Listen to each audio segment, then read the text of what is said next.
Welcome everybody, selamat datang di Podcast. Oke, selamat pagi semuanya. Saya Arif Ramadan, kembali lagi di iPodcast, podcastnya Imigrasi Ponorogo. Kita kasih plus. Oke, kali ini kita kedatangan tamu spesial nih. Kita datangkan jauh-jauh dari Sulawesi, tepatnya di Sulawesi Selatan ya. benar sekali. Dan di kota Parepare. Pare. Putra asli kebanggaan Parepare berarti. Alhamdulillah. Welcome Pak Arfa. Terima kasih. Aplaus lagi. Sehat Pak? Alhamdulillah Sehat sehat. ya Pak. Kalau bahasanya Parepare menanyakan kabar itu apa? Agak kareba. Agak kareba. Dan dijawab Madeceng. Madeceng. Alhamdulillah, Oke. Madeceng. Lucu juga ya ternyata Iya, bahasa Bugis. Madeceng. Oh Bugis ya Pak? Bugis. Kalau Parepare itu sukunya Bugis ya? Bugis. Oke. Gimana Pak? Udah tugas di Ponorogo sudah 1,5 tahun lebih ya Pak? Ya kurang lebih 1,5 tahun. Gimana Pak perasaannya atau gimana suasananya di sini? Ya kalau perasaan sih alhamdulillah baik-baik. Kalau suasana alhamdulillah kekeluargaan di Kanim Ponorogo ini luar biasa kekeluargaannya. Ya namanya kita masuk di rumah orang ya. Ya kita ngikutin adat yang ada di sini. Ada di sini. Benar sekali. Berarti memang mendukung ya Pak Mendukung suasananya? sangat. Mendukung. Oke. Tapi ngomong-ngomong nih, sudah bisa ngomong bahasa Jawa belum nih? Kalau yang masalah itu siti. Siti itu sebenarnya apa ya? Saya juga nggak tahu sih ya Pak, itu Jawa apa nggak. Tapi kayaknya itu kayak Jawa kasarnya gitu. Siti. Oh kasar. Kalau halusnya apa? Sedikit. Ya kurang lebih lah, kurang Kurang lebih Pak. ya. Jadi kalau misalnya diajak ngomong bahasa Jawa tapi udah paham ya? Ya kalau diajak ngomong bahasanya sih agak kurang. Tapi kalau ngerti percakapan orang ya bisalah siti. Oke. Pak Arfan, ini kan Bapak di sini kan di Kanim Ponorogo sekarang jadi seksi Kepala Seksi Intelijen dan Penindakan ya Pak ya? Benar Betul ya? sekali. Nah, memang episode kita kali ini Pak Arfan memang kita pengen ngobrol-ngobrol Pak masalah dunia intelijen dan penindakan keimigrasian ya Pak. Iya. Nah, tapi sebelum itu kita ada sedikit apa ya ini namanya permainan sih. Wow. Permainan kata-kata aja. Dapat hadiah nggak nih? Ya nantilah dipikirin sama timnya Pak. Oke. Gitu. Jadi ini adalah speed question. Wow. Speed question. Jadi nanti saya akan memberikan kata-kata, Pak Arfan tinggal jawab aja secara cepat pokoknya Mbak ya. Oke. Oke siap? Siap. Oke. Kata yang pertama. Pacitan. Pak SBY. Asik. Dawet Jabung. Enak. Asik. PSM Makassar. Di hati. Asik. Cepet banget ini. Reok Ponorogo. Keren. Pus. Dan yang terakhir Imigrasi Ponorogo. Profesional melayani maksimal. Asik, kita kasih aplaus dulu Pak. Jadi tapi emang sudah pernah mencoba dawet jabung Pak? Tadi kok udah. Kalau mencoba udah pernah. Apa Pak yang unik di dawet jabung? Kalau yang unik di dawet jabung itu ada semacam ketan-ketan asin-asin itu apa sih? Oh gitu. Yang bulat-bulat itu apa sih namanya? Apa ya? Ya itu saya juga nggak ngerti Nah, itu. iya toh. Saya bukan orang Ponorogo tapi saya tahu maksudnya Bapak. Nah, itu yang enak. Itu yang beda sendiri kalau saya lihat. Tapi tahu nggak Pak mitosnya apa ya? Bukan entah ini mitos atau entah ini cerita melegenda tentang dawet jabung. Tahu nggak Pak? Tahu. Apa itu? Yang mangkok apa sih? Tatakan mangkoknya itu ya. Ya, betul ya. Mau percaya atau nggak percaya namanya adat. Adat ya. Kita harus ngikutin Gitu. orang. Jadi yang belum tahu teman-teman yang belum tahu, jadi kalau kita beli dawet jabung ya Pak, itu penjualnya akan mengasihkan mangkoknya dengan tatanan itu ya. Dan kita nggak boleh ambil tatanan itu, hanya yang diambil mangkoknya saja. Pokoknya benar sekali. Jadi itu salah satu keunikan di Ponorogo juga ya Pak. Benar-benar. Oke. Pantesan waktu pertama saya makan Dawet jabung. dapat jabung itu, Ah. orang tua, untungnya orang tua, pas saya narik, Ya. nggak mau dia. Mungkin mestinya ya? namanya berondong. Tapi alhamdulillah. Alhamdulillah. Oke. Pak Arfan, jadi sebagai pertanyaan awal nih, dan mungkin juga para pendengar dan pelihat podcast ini juga bertanya-tanya Pak. Jadi sebenarnya itu tugas seksi intelijen dan penindakan keimigrasian itu apa sih Pak? Gini nih bro. Jadi seksi intelijen dan penindakan khususnya di kantor imigrasi Ponorogo itu mempunyai tugas untuk melakukan kegiatan intelijen dan pengawasan keimigrasian khususnya di wilayah kerja Kadin Ponorogo. Itu meliputi koordinasi dengan instansi terkait, penyajian data dalam rangka intelijen dan pengawasan. Nah, intelijen itu apa? Ya, kita mengumpulkan informasi, mengolah data, dan kemudian memperkirakan suatu peristiwa sebelum peristiwa itu terjadi. Dan apabila peristiwa itu merupakan sebuah ancaman, kita udah bisa penanggulangannya karena kita udah tahu. Nah, kalau terkait masalah kerahasiaan ya. Kalau namanya produk intelijen itu sifatnya sangat rahasia. Kita hanya bisa menyampaikan ke pimpinan kita langsung. Oke, Pak. Kita tadi kan sudah dijelaskan bahwa kegiatan intelijen itu adalah mengawasi WNA ya, Pak. Ya, betul sekali. Ngomong-ngomong di Ponorogo sendiri, Pak, apakah WNA atau di lingkup wilayah kerja Kadin Ponorogo ya Pak? Ya. Itu apakah memang banyak WNA-nya dan rata-rata itu WNA-nya ngapain sih Pak kalau di wilayah sini nih Pak? Nah, ini yang perlu diketahui nih bahwa wilayah kerja Kadin Ponorogo itu meliputi 3 kabupaten ya. Oke. Yang pertama Kabupaten Ponorogo sendiri. Ya. Yang kedua Kabupaten Pacitan. Ya. Ketiga Kabupaten Trenggalek. Oke. Nah, kalau di Ponorogo sendiri kan namanya kota santri nih. Ya. Ada Unida, ya, ada betul. Gontor. Nah, kebanyakan warga negara asingnya di sini itu adalah santri. Oh, santri ya Pak? Iya, dan dominan dari Asia Tenggara, Malaysia, Thailand. Seperti itu.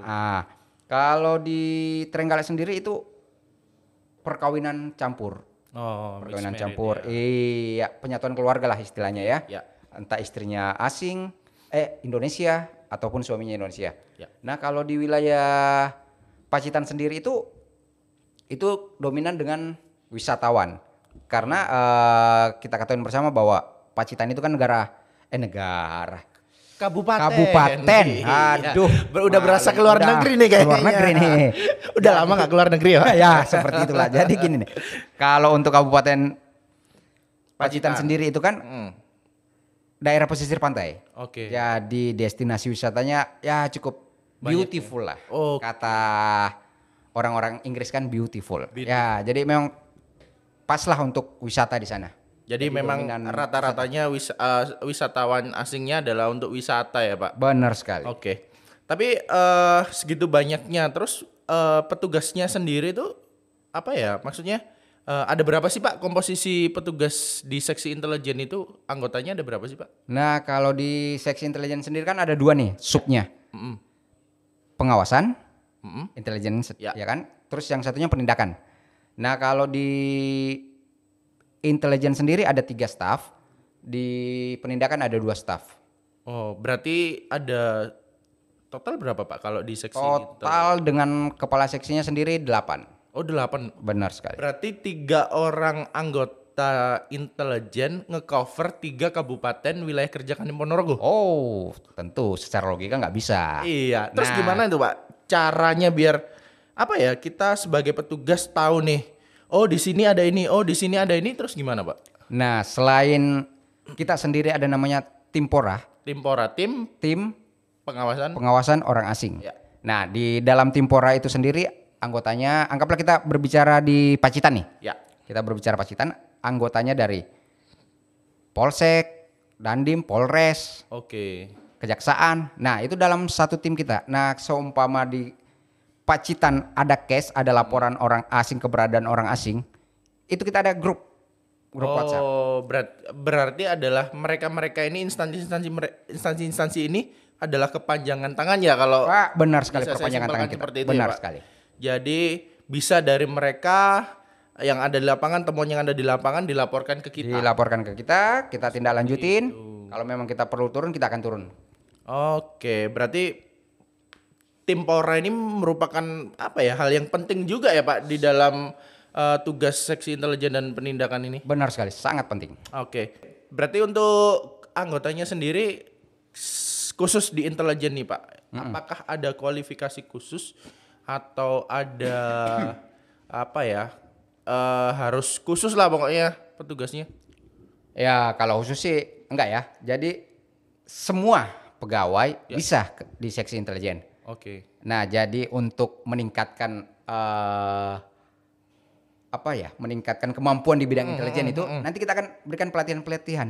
Ada pelatihan-pelatihan intelijen biar meningkatkan. Dari mana nih pelatihannya? Kalau dari pusat Direktorat Jenderal Imigrasi ada juga. Ada juga ya pelatihan Pak. Ya. Berarti memang pada prinsipnya semua itu bisa ya Pak? Semua bisa. Karena akan di rolling juga di kantor ini. Iya, namanya rollingan itu pasti harus lah biar semua pegawai tidak serta-merta di paspor mulu, taunya paspor imigrasi itu kan luas, ada pengawasannya, ada apanya. Betul. Wah, berarti ini seru juga nih pembahasan tadi kita bahas mengenai intelijen keimigrasian. Jadi memang teman-teman memang di imigrasi ini pada dasarnya tidak melulu tentang paspor ya Pak ternyata Pak ya. Benar Jadi ada juga mengenai intelijen dan penindakannya. Dan menurut saya ini merupakan sebuah jawaban untuk bagi orang asing yang mungkin melakukan pelanggaran ya Pak. Benar. Dan seksi intelijen dan penindakan ini adalah sebagai problem solving sih, penyelesaian masalahnya ya Pak ya. Benar sekali. Dan terus Pak, untuk kita kembali lagi ke masalah intelijen. Nah, ini ada hal yang masih mengganjal nih, Apa? Pak. Jangan diganjal, dikeluarkan aja dikeluarkan. Oke. Gini Pak, saya itu pernah membaca dan melihat di media sosial terutama. Itu ada meme dan ada meme foto di memein Pak. Dibuat meme, ada seorang pedagang bakso itu bawa HT. Nah, usut punya usut. Ini tuh netizen itu banyak yang komentari, wah ini jangan-jangan Intel nih, ini jangan-jangan Intel nih kayak gitu. Apakah memang kegiatan intelijen itu seperti itu Pak? Ya memang betul. Dalam kegiatan intelijen itu kita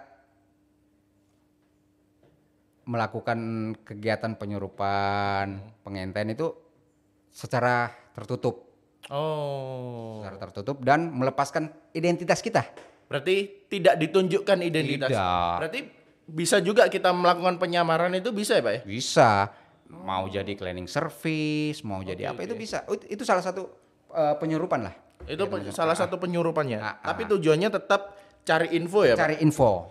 Oh, berarti masuk akal ketika ada kita menyamar terus kita menunggu di depan salah satu TKP lah misalnya. Kita seharian di situ kayak gitu ya memang kayak gitu, kurang lebih. Oke, berarti nih hati-hati teman-teman kalau ada orang penjual bakso yang berhenti lama di depan rumah. Tanyakan pada diri sendiri, itu kamu lagi ngapain? Tanyain, harganya semangkok berapa? Nah, gitu lebih tepat. Soalnya gini Pak, ada yang bilang, ternyata rasanya tuh gak enak Pak. Nah, ada penjual nasi goreng bawa HT, tapi rasanya gak enak ternyata. Loh, itu kan tujuan utamanya bukan nasi gorengnya. Intelijennya. Gitu. Oke. Nah, kemudian nih Pak, kalau tadi kan Bapak udah cerita, kita tahu petugas itu tahu posisi orang asing itu dari Timpora ya Pak. Ada. Tapi kalau misalnya selain anggota Timpora, mungkin masyarakat Pak. Masyarakat yang menemukan lah, katakanlah ketika dia jalan-jalan di mana terus menemukan ada WNA lagi bikin rusuh atau apa ya, kayaknya orang ini berbahaya kayak gitu. Itu gimana Pak? Apakah melaporkan ke instansi itu juga atau seperti apa? Nah, boleh kalau seumpama dia buat rusuh lapor ke polisi boleh. Oke. Melaporkan ke call center kita juga bisa. Kita ada call center. Ada call center ya Pak? Call center kita dilaporkan. Nah, dilaporkan dalam aplikasi pelaporan orang asing juga ada. Nah, nanti mungkin call centernya keluar di sini Pak. Nanti keluar di sini ya Pak ya. Benar sekali. Biar yang edit kesusahan dulu. Terus selain call center ada apa lagi Pak? Ada aplikasi pelaporan orang asing. Aplikasi pelaporan orang asing. Oke. Jadi masyarakat bisa juga ya Pak? Semua bisa. Oke. Nah, di aplikasi orang asing ini apakah ini dari khusus dari imigrasi Ponorogo atau dari pusat langsung Pak? Dari pusat langsung. Oh berarti aplikasi yang memang dibuat oleh pusat untuk seluruh Indonesia Seluruh berarti Pak, Indonesia, ya? benar sekali. Berarti buat teman-teman yang mau melaporkan keberadaan atau kegiatan orang asing yang dicurigai atau mencurigai bisa melaporkan ke aplikasi orang asing ataupun call center Kadin Ponorogo ya Pak, selama ada di wilayah Kadin Ponorogo. Oke, kemudian sendiri Pak, kalau ada WNA tadi sudah melanggar, kita udah tahu. Kemudian dia terbukti melanggar Pak. Biasanya WNA ini apa Pak? Penyelesaiannya seperti apa Pak? Ya tergantung dulu. Kesalahannya apa? Kita ambil contoh overstay. Overstay, melebihi izin tinggalnya. Oke. Nah, kalau overstay itu kan overstay ada denda, dikenakan biaya denda 1 juta per hari. 1 juta per hari. 1 juta per hari. Nah, ketika orang asing ini melebihi batasnya 60 hari overstay-nya itu akan dideportasi. Oh, berarti artinya ketika orang asing ini melebihi izin tinggal kurang dari 60 hari masih bisa bayar biaya denda ya Pak? Bayar denda. Tapi 1 juta nih, mahal juga sih Pak. Mahal. Tapi ya kalau misalnya dia tidak bisa bayar, Dideportasi. deportasi. Dan akan diusulkan pencekalan. Oh, berarti Jadi yang bersangkutan kemungkinan dalam kurung range waktu yang diberikan itu tidak bisa memasuki wilayah Indonesia. oke, berarti dia dipulangkan dan dikenakan pencekalannya Pak. Pencekalan, benar. Jadi dia tidak bisa masuk Wilayah dalam Indonesia waktu tertentu. Dalam waktu tertentu, benar sekali. Berarti sebenarnya ya udah jelas sih, imigrasi sudah punya apa ya, aturan sendiri untuk menyelesaikan pelanggaran-pelanggaran yang dilakukan oleh warga negara asing ya Pak. Benar Ya? sekali. Oke.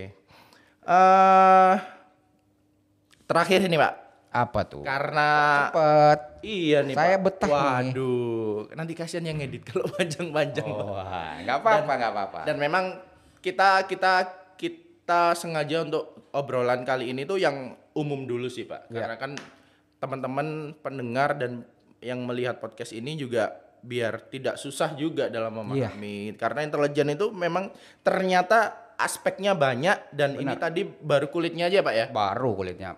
Belum sampai, aduh, Belum ya Pak. masih 1%-nya aja. Kalau Asik. Bisa semalam suntuk nih. semalam suntuk kita. Oke Pak, terakhir Bapak sebagai insan imigrasi, sebagai petugas imigrasi sejak tahun berapa Pak? Tahun 2006.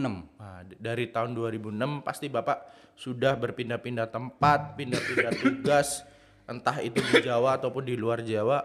Apa sih Pak suka dukanya dan ada cerita memorable nggak Pak di dalam Bapak Arfan ini tugas? Kalau suka duka ya, namanya duka pasti ada. Oke. Tapi gimana caranya berpikir suka terus. Jadi kita enjoy. Oh, Gak usah dipikirkan dukanya. Saya tugas di Ponorogo, saya tugas di Nunukan, di perbatasan sana, tugas di Balikpapan. Dibawa enjoy, dibawa happy. ya. Karena kan memang setiap orang bekerja pasti semua pasti pengen dekat sama rumah ya Pak. Pasti. Cuman karena memang kita udah niatnya memang pengabdian, Benar sekali. jadi ya harus dibawa happy. Oke. Dan cerita yang memorable Pak, ada gak cerita yang sampai sekarang teringat tugas di mana dan apa ceritanya? Kalau yang paling terkesan ya di imigrasi Nunukan. Kenapa itu Pak? Di sana saya mendapatkan seorang istri. Oh gitu. Benar sekali. Oh, berarti ketemu sama istri waktu di tugas di imigrasi. Ya, tugas di imigrasi Nunukan tahun 2008 sampai 2010. Wah, berarti untuk teman-teman yang rekan-rekan yang jadi petugas imigrasi, nah jangan kecil hati terlebih dahulu ketika kita ditugaskan keluar. Memang berat ya Pak? Berat. Memang berat, tapi balik lagi semua itu pasti ada hikmahnya gitu. Iya. Kapan lagi keliling Indonesia? Kapan lagi mumpung gratis? Mumpung gratis. Ya syukur-syukur sih bisa keluar negeri juga. Tapi udah pernah kan Pak? Alhamdulillah. Alhamdulillah. Saya selama tugas di Soekarno-Hatta udah pernah ke Jepang, Asik. Korea, Sydney, dan Cina. Cina. Alhamdulillah. dalam rangka tugas. Mumpung gratis. Balik lagi gratis. Oke, terima kasih banyak teman-teman podcast Imigrasi Podcast Ponorogo. Sampai jumpa di lain waktu. Terima kasih Pak Arfan. Sama-sama. Semoga selalu sehat, karirnya sukses terus, dan bye-bye.